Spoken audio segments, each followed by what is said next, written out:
If you are here for solid FPL advice, stop this video right now and go watch something else. This is not that kind of video.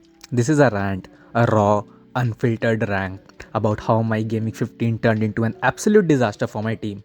And spoiler alert, I'm not the comedian here. My team handled that perfectly on its own. If you're still here, let's dive into this nightmare. It all started even before the game week kicked off. My triple Liverpool crowns turned me into a league clown. The Merseyside storm did not damage the city, it wrecked my ranks. It did not blow away the houses, it blew away my points. With my 3 Liverpool assets benched, I had to field Oshia and Ain't Nori and start the week with only 10 men. Oh boy, did I feel like Arsenal this week. And then, a last minute captaincy switch. I swapped from Palmer to Saka with 1 minute to go. 1 ducking minute. And how did that work out for me? Yeah, we all know that. Let's just move on. First up, Onana. This guy just could not stop a single shot. 3 goals conceded. And the one lonely point. United clean sheet hopes were gone in the second minute when Manchester United decided that corners are too complicated to deal with. Oh, and don't forget the brilliant mistake that Onana made for Forest's second goal. He'll be gone this week. On the chopping blocks. Never coming back. Goodbye.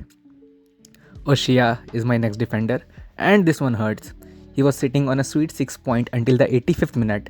And then Muric, what a legend, decided to come off his line, not to get the ball, but to snatch away my clean sheet points. No wonder Man City let him go. And Nori, at least he got me an assist, 4 points in total. I mean, it's something, right? But when your entire defense combines for 6 points, you know you are in trouble. Now my midfield, and where do I even start? Let's start with Saka. He did score. Oh wait, I thought he scored. But no, Martinelli decided to stroll offside, costing me a 90th minute goal. Small margins, they said. Those margins gave me a red arrow this week. And meanwhile Palmer. Oh, Palmer, just amazing. He got 2 penalties in a single match.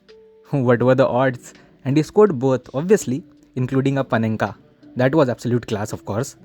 But then, this happens in a week where I took him off the captaincy. When I captained him in Game Week 14, Chelsea scored 5 goals and decided he did not feel like joining the fun. It's just infuriating when your decisions are right, but the FPL gods say, no, not this week. Rodgers did absolutely nothing against the Saints. Oh, maybe he thought they were the actual Saints and decided to play nice. And let's not forget he also picked up an yellow card, just to reduce 1 more point and add salt to my wound.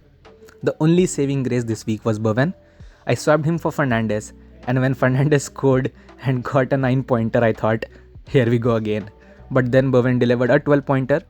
Thanks to Bowen, this week was saved a little, but he could have done better if Kudus had just stayed onside for an easy tap-in. Because, yeah, why should I get the extra points this week, right?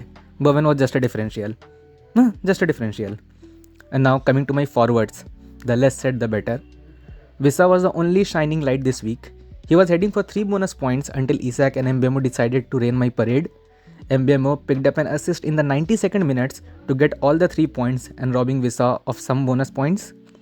Why? Because this week wasn't content with just being bad, it had to be spiteful. Jackson with a 2-pointer. Not much to complain about, honestly. He has at least been consistent in the previous game weeks. He's off the hook this week. And then there's Cunha. 3 straight blanks against Bournemouth, Everton and West Ham. How hard was it to get at least 1 or 2 return in those fixtures? He even picked up a yellow card because Wolves could not manage their corner and West Ham were on a counter-attack. And somehow Wissa was on the halfway line to stop that counter-attack. Why was he not in the box for the corner? I don't know. But then that's just another point loss because he took up a yellow card. Just wonderful, right? And after all this chaos, do you know what's cherry on top? If I just stuck with captaining Palmer, I would be on a green arrow. One decision. Just one decision, and that is how close it was. But nope, this week was never going to be my way. And with that, I'm just done with my rant. I'll just go lie down or do whatever I want. I'll see you guys in my team selection video on Thursday. Hopefully, it will be less painful. Until then, bye-bye!